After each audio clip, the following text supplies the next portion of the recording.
ईश्वरीय विश्वविद्यालय के जो शिक्षा के निमित्त माध्यम है, उन्होंने हमें ये सिखाया कि बच्चे केवल ऐसा नहीं तुम अपनी ही मुक्ति, जीवन मुक्ति का साधन करो। ये तो स्वार्थ, एक और प्रकार का स्वार्थ हो गया। जैसे संसार में अनेक प्रकार के स्वार्थ हैं, ये एक आध्यात्मिक स्वार्थ हो गया। चलो अच्छे ग्रेड का स्वार्थ सही, उनसे समझो रॉयल क्वालिटी का एक स्वार्थ सही, सब लोग दुख और अशांति से मुक्त हों। माना ये संसार ही दुख में न रहे, ये संसार ही सुख में बन जाए, शांति में बन जाए, ऐसी सेवा करो। केवल अपने लिए ही सुखी संसार मत बनाओ। आपने पैसा इकट्ठा कर लिया, एक बिल्डिंग बना ली, कार भी रख ली, 4-5 नौकर भी रख लिए और अपना साधन जुटा के आप जहां जाते हैं लोग सलाम टेकते हैं और आपको जगह जगह बुला के फूल मालाएं पहनाई जाती हैं, आप संतुष्ट हैं, बहुत खुश हो गए, जीवन हमारा सफल हो गया। But that is not enough. The question is how many people you have made happy in your life. कितने रोतों के आंसू आपने पूछे हैं, कितने लोगों को सुख दिया है, कितने लोगों को शांति आपने जीवन में दी है। आपके जीवन की सफलता इसी में है। किसी ने कहा है कि कोई जो मनुष्य का जीवन है, वो कहते हैं जी वो फलां व्यक्ति जो है 80 साल की उम्र में उसने शरीर छोड़ा, काफी बड़ी आयु प्राप्त की। और आपको मालूम है जब बहुत बड़ी आयु के लोग होकर मिलते हैं, मरते हैं लोग, तो उनका जो अर्थी निकाली जाती है वो विशेष सजी हुई होती है बुजुर्गों की, जो काफी उम्र तक जी लें।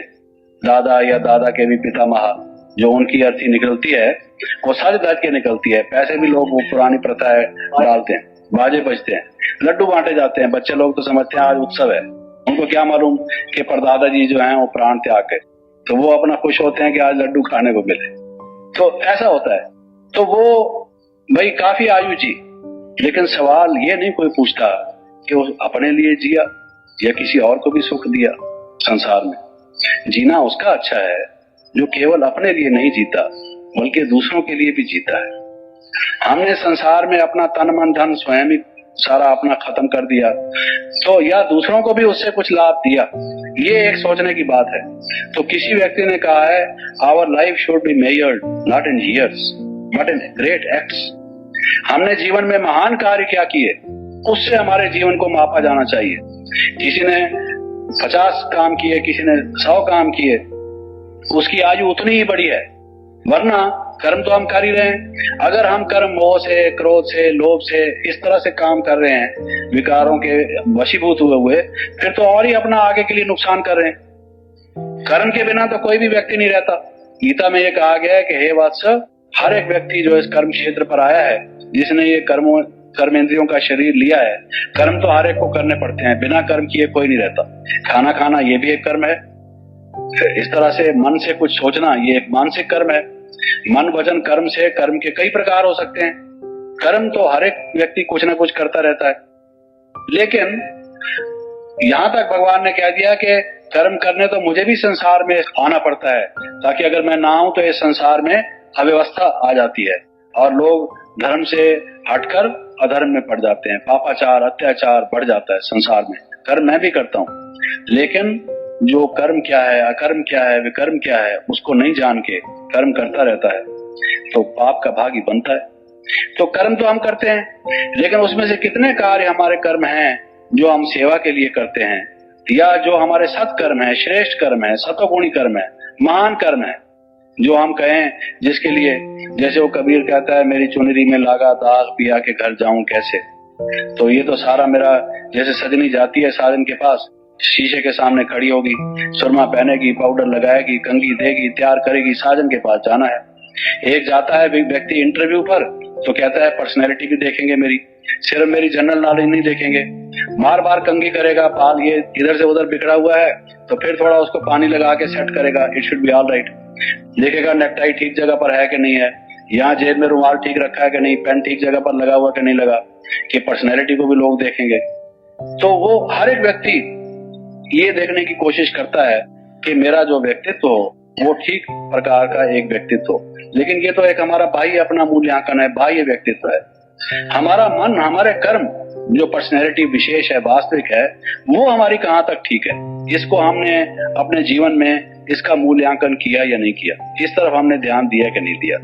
तो आप ये देखेंगे कि ऐसी सेवा की आप संसार में जरूरत है जिससे कि संसार में शांति हो, सुख हो, ये समस्याएं समाप्त हो। अब अनेक प्रकार के, मैंने जैसे आपको बताया सेवा संस्थाएं हैं, अनेक प्रकार के कार्य भी होते रहते हैं, लेकिन वो समस्याएं तो बढ़ती रहती हैं। उसके लिए जरूरत किस बात की है? अगर आप विश्लेषण करें, ध्यान दें, तो आप देखेंगे कि सभी समस्याओं का मूल एक ही है, और जब तक आप उस मूल को नहीं समाप्त करेंगे, उसके काज को, उसके किसी ने कहा ना भाई बिना कारण जाने उसका निवारण नहीं हो सकता। जब तक बीमारी जाने नहीं, उसकी दवाई कैसे देंगे? और दवाइयां देते रहेंगे तो उसकी और भी रिएक्शन हो जाएंगी। तो हमें तो जरूरत है कि उसके मूल कारण को जाने। अब मान लो लड़ाई है, एटम और हाइड्रोजन बम बना रहे, रूस वाले भी, अमेरिका वाले भी, चाइना वाले भी, फ्रांस वाले भी, इंग्लैंड वाले भी। उसको न्यूक्लियर क्लब कहते हैं कि भाई कुछ देश ऐसे हैं जो कि एटम और हाइड्रोजन बम बनाते हैं। उनके पास ये विज्ञान, ये कला आ गई है कि इस प्रकार के विस्फोटक शस्त्र बनाए जिससे काफी बड़ा विध्वंस हो। अब लोग चाहते हैं कि वो समाप्त हो जाए। चलो वो समाप्त भी कर दें, जैसे थोड़ा थोड़ा करने लगे, लेकिन करने के बाद सोचने की जरूरत यह है कि उन्होंने बनाया क्यों थे? उसके बनाने में उनका मूल भाव क्या था? एक तो उनको डर था कि फलां देश हम पर अगर आक्रमण कर देगा हम गुलाम हो जाएंगे, तो इसका मतलब ये हुआ उसका एक मूल तो भय था। दूसरा क्या था? आपस में ईर्ष्या या घृणा थी। वो समझते थे ये बड़े शस्त्र ले रहा है, मेरे पास भी होने चाहिए, मैं भी विश्व की एक बहुत बड़ी शक्ति हूँ। उसके साथ उसका एक कंपटीशन था, और उनका सिस्टम कम्युनिस्ट सिस्टम था, उनका सिस्टम कैपिटलिस्ट सिस्टम था। वो पूंजीपति देश था, पूंजीवादी, और वो साम्यवादी, तो वो भी एक प्रकार से नफरत या द्वेष था। तो इसका मतलब ये हुआ, अगर हम इस सारी परिस्थिति का विश्लेषण करें कि अगर वो ईर्ष्या, द्वेष और ये घृणा और ये हिंसा की भावना, प्रतिशोध की भावना उससे जो पैदा होती है, ये चीजें अगर ना होती तो ये सारा अरबों रुपया जो खर्च हुआ ये क्यों होता? कितने सारे जो अच्छे शरीर वाले लोग हैं वो क्यों लगे होते उसमें, लड़ाई के काम में? उसकी बजाय वो खेती करते, कुछ चीज बनाते, संसार का भला होता। वो पैसा गरीबों के काम आता तो कुछ उसका उपकार होता, लेकिन वो सारा उनको बनाने में लग गया। तो आप सोचिए कि जब तक इनको हम नहीं निकालेंगे, और ये मनुष्य के मन में विज्ञान तो आ गया शस्त्र बनाने का, तो आज ये शस्त्र खत्म भी कर दें, और अगर उनके मन में नॉलेज रहे, कल फिर उनका द्वेष हो जाए, घृणा पैदा हो जाए, फिर बना देंगे, वो तो खत्म नहीं होंगे। तो अभी भी अगर वो खत्म कर रहे हैं, तो जब उनको ये डर खत्म होता है कि भाई शायद हमला नहीं करेंगे, या आओ हम दोस्ती का हाथ बढ़ाएं, आओ हम आपस में प्रेम करें, जब ये भाव पैदा होता है तभी खत्म करते हैं ना। तो इसका हम क्या नतीजे पर पहुंचे कि अगर संसार में हम चाहते हैं लड़ाई ना हो, तो लोगों में प्रेम हो, घृणा ना हो, द्वेष ना हो, ईर्ष्या ना हो, बदले की भावना ना हो, हिंसा की भावना ना हो, लोगों में सह अस्तित्व की भावना, मिलकर रहने की भावना हो। तो इसका नतीजा क्या निकला कि खरबों रुपया जो इतना खर्च होता है और इतने सारे आदमी लड़ाई में, जिसको हम सुरक्षा कहते हैं देश की, जो लग जाते हैं, उसकी बजाय अगर हम हर एक मनुष्य को ये शिक्षा दें कि भाई आपस में इंसान इंसान से क्यों लड़ते हो? पशु भी अपनी जाति वालों को नहीं मारते, तुम ऐसा काम निकृष्ट क्यों करते हो? इंसान को तो सर्वश्रेष्ठ प्राणी कहा गया है, बेस्ट ऑफ क्रिएशन, अशरफुल मखलूकात कहा गया है। तो फिर इंसान हो के आप दरिंदों का या पशु पाशविकता का काम क्यों करते हो? अगर ये उनकी समझ में आ जाए तो फिर ये संसार सुखमय बन जाएगा। ये एक बात मैंने आपको बताई। इसी तरीके से गरीबी क्यों है? क्योंकि हर एक व्यक्ति ये सोचता है मेरे पास धन हो, मेरे पास वैभव हो, मेरे पास साधन हो। अब वो जो किसी की फैक्ट्री में काम करने वाले लोग हैं, वो भी उस प्रोडक्शन में हिस्सेदार हैं, उस उत्पादन में उनका भी हाथ है। रात दिन बेचारे वो जाके मेहनत वो भी करते हैं। अब जो पूंजीपति लोग हैं वो पैसा कमाते हैं, समझते हैं हमारे बच्चे की शादी होगी तो उस पर तो हमें 10 लाख रुपया खर्च करना है। तुम 10 लाख रुपया खर्च करने की सोचते हो, उस बेचारे के पास 10-100 रुपए भी नहीं कि वो अपने बच्चों को शिक्षा देके, फीस देके, किताबें लेके उनको कोई स्कूल में दाखिल करा सके। कम से कम चलो तुम अपना पैसा इकट्ठा करना चाहते हो, उनकी भी कुछ सोचो, थोड़ा हिस्सा उनका भी उसमें होना चाहिए।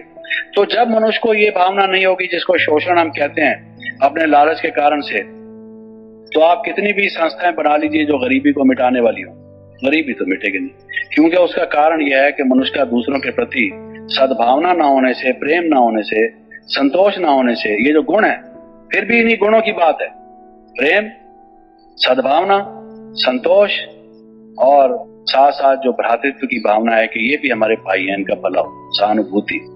ये चीजें जब तक नहीं होंगी तब तक वो गरीबी कैसे मिटेगी?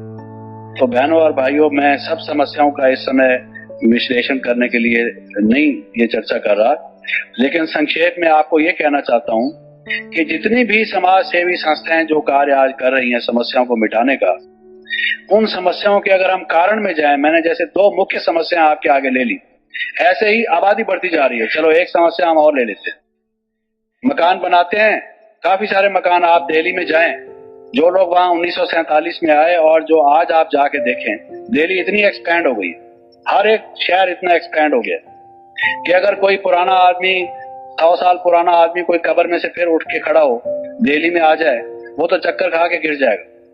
वो कहेगा ये दिल्ली नहीं है भाई, मैं कोई स्वप्न देख रहा हूँ, ये दिल्ली नहीं है।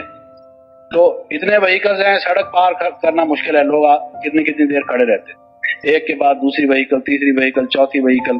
सरकार ने पुलें बनाई हैं, ब्रिजेस, ओवरहेड ब्रिजेस बनाई हैं, कोई अंत नहीं, बसें भरी हुई हैं, सैकड़ों बसें की हैं, तो भी लोग ऐसा लगता है कि किसी और फैक्ट्री में तो लॉकआउट भी हो गया होगा, स्ट्राइक भी हो गई होगी, लेकिन जो मनुष्य की जन्म की कारखाना है वो चल ही रहा है निरंतर। ऐसा लगता है कि पता नहीं किस फैक्ट्री में मनुष्य बन रहे हैं। इतनी मोटरें नहीं है, इतने मोटरसाइकिल नहीं है जितने मनुष्य आते जा रहे। जिस इलाके में चले जाओ आपको ऐसा भीड़ भड़क्का लगेगा कि पता नहीं कहां से इंसान बनते हुए आ रहे। सबसे बड़ा प्रोडक्शन जो है संसार में इस समय इस फैक्ट्री का हो रहा है। आपको सही बात बताऊं, it is working day and night, I tell you. कल की खबर थी, आपको आश्चर्य होगा, कल की खबर न्यूज़पेपर में थी कि इंग्लैंड में out of every 4 1 is an illegitimate child. 4 बच्चों में से एक अवैध बच्चा पैदा होता है। आप बताइए, शादी से बाहर एक बच्चा पैदा होता है 4 में से, 25%। आप हिसाब लगाइए, ये मनुष्य की मनोवृत्ति हो चुकी है।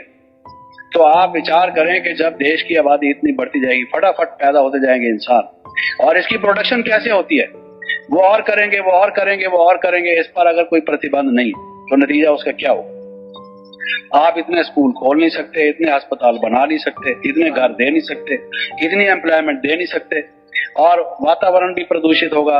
और अगर आपने हर एक ने अपनी कार लेनी शुरू कर दी, आखिर में वो कार वाला कहेगा भाई इस कार को छोड़ के पैदल ही चलना ठीक है।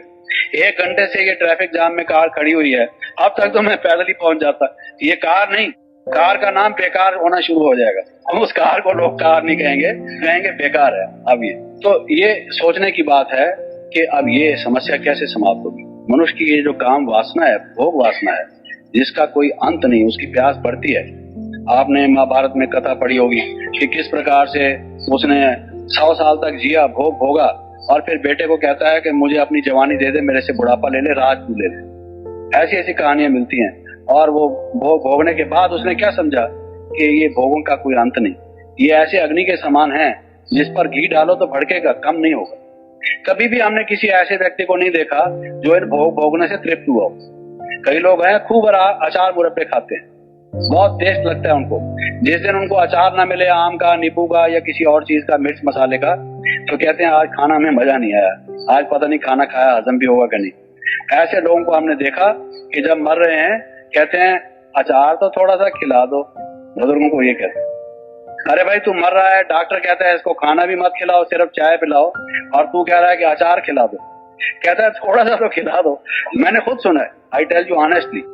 उसका ध्यान कहाँ लगा हुआ है? आम के अचार में लगा हुआ है। बताइए, ईश्वर की बात छोड़ दो, घर की बात छोड़ दो, कहता है थोड़ा सा आम का अचार तो खिला दो। आई वाज सरप्राइज कि ये आदमी डेथ बेड पर है, मरने जैसा है, और फिर कहता है कि मुझे आम का अचार तो खिला दो। तो ये आदमी की तृष्णा नहीं समाप्त होती अगर हम ये सोचें कि भोग भोगने से हम तृप्त हो जाएंगे। ऐसा कभी हमने कोई व्यक्ति देखा। तो अगर हम ये अपने जीवन में संयम नियम अपनाएं तब ये समाज सुखी होगा। तो ये जो जितनी समस्या है, चाहे वो काम से, चाहे क्रोध से, चाहे लोभ से, चाहे मोह से, चाहे अहंकार से, चाहे आलस से। आलसी लोग भी दुनिया में बहुत वो हैं जो भाग्यवादिता के करके हाथ के ऊपर हाथ रख के बैठे हैं। वो एक मिसाल हमारे बुजुर्ग हमेशा दिया करते थे। फारसी में एक छोटी सी कहानी है कि एक व्यक्ति लेटा हुआ था, एक जो बेर की वो होती है ना क्यारी, उसके नीचे बेर गिर के उसकी छाती पर पड़ा, और एक ऊंट पर आदमी जा रहा था। उसको कहता है अरे ऊंट वाले, अरे ऊंट वाले। वो बेचारे ने समझा ये लेटा पड़ा है, कोई तकलीफ में है। चलो ऊंट को पहले, ऊंट से आदमी जंप तो लगा नहीं सकता, अपनी भी हड्डी पसली तोड़ेगा। पहले ऊंट को खुद बिठाया जाता है, वो किस करवट बैठता है उसको देख के उधर से उतरा जाता है। तो बेचारे ने ऊंट को लगाम लगाई, उसको बिठाया, बिठा के उतरा, उधर के आया। कहता है बोलो क्या सेवा है? कहता है ये बेर तो मेरे मुंह में डाल दो। उसने कहा भाई तेरे जैसे भी जो है ना, वो एक बनी है ना बुक जिसमें आता है ग्रेटेस्ट, हाईएस्ट, लॉन्गेस्ट स्पीड के वो आते हैं ना, क्या कौन सी बुक उसका नाम है जिसमें इस तरह की बातें आती है। तो मैं समझता हूँ ऐसा आलसी मनुष्य तो कोई नहीं संसार में होता होगा, लेकिन हर एक मनुष्य में किसी न किसी प्रकार का आलस जरूर होता है। हम आपको बताएं, अपने जीवन में अगर हम टटोलें तो कभी ना कभी किसी न किसी रूप में हर एक व्यक्ति जो है वो इस तरह से सुस्त महादेव, सुस्त महादेवी बन जाता है। तो हम ये समझते हैं कि ये जो 6 विकार हैं जो योगी जीवन के लिए कहा गया है कि इनसे हमने हटना है, ये जो गीत बज रहा था शुरू में कि जो व्यक्ति निर्विकार है, पवित्र जिसका जीवन है, वो व्यक्ति महान है। सबसे बड़ी बात यह है कि किसी से आप पूछ के देखें, कभी आप खड़े हो जाएं रास्ते पर, कोई आदमी जाए, उसको पता 1 मिनट बात तो सुने। उस तरह की बात नहीं जो उसने बेर वाले ने बुलाया था, वैसे आप उसको 1 मिनट बुलाएं, उसको कहें। अगर आप सर्वे करके देखें, विदेशों में इस प्रकार के सर्वे बहुत होते हैं कि आप अपने जीवन से संतुष्ट हैं, मेरे ख्याल में कोई व्यक्ति ऐसा नहीं मिलेगा। जो प्राइम मिनिस्टर बन गया वो भी संतुष्ट नहीं, जो प्रेसिडेंट बन गया वो भी संतुष्ट नहीं, जो महामंडलेश्वर बन गया वो भी संतुष्ट नहीं। हर एक के जीवन में कोई ना कोई इच्छा उसको कचोट रही है। वो अगर पूरी नहीं होती तो सपने में भी उसी के ही दर्शन करता है। ये हमने देखा है कि हर एक मनुष्य के जीवन में ये हालत है। लेकिन जो व्यक्ति अपने जीवन में इन संयमों नियमों को अपनाता है, श्रेष्ठ कर्म करता है, एक वही व्यक्ति हो सकता है जिसकी आत्मा उसको सच्ची गवाह दे कि तू ठीक आदमी। उसको संतोष होगा कि आज अगर मेरा शरीर छूट जाए, मैं इस संसार से चला जाऊं। जबकि मालूम है किसी को कि भाई कहते हैं death keeps no calendar. Calendar में आप बता सकते हैं जन्माष्टमी कब है, रक्षाबंधन कब है, दिवाली कब है, मेरी मृत्यु कब है, उसमें कोई लाल इंक में छपा हुआ है किसी का कुछ पता? कुछ मालूम नहीं। इसलिए कहते हैं आया परवाना और हुआ रवाना। इसके लिए कोई ये नहीं कह सकता कि I am busy, I can't come, I will come after 10 days। आया और आदमी गया। ये दुनिया का हिसाब है।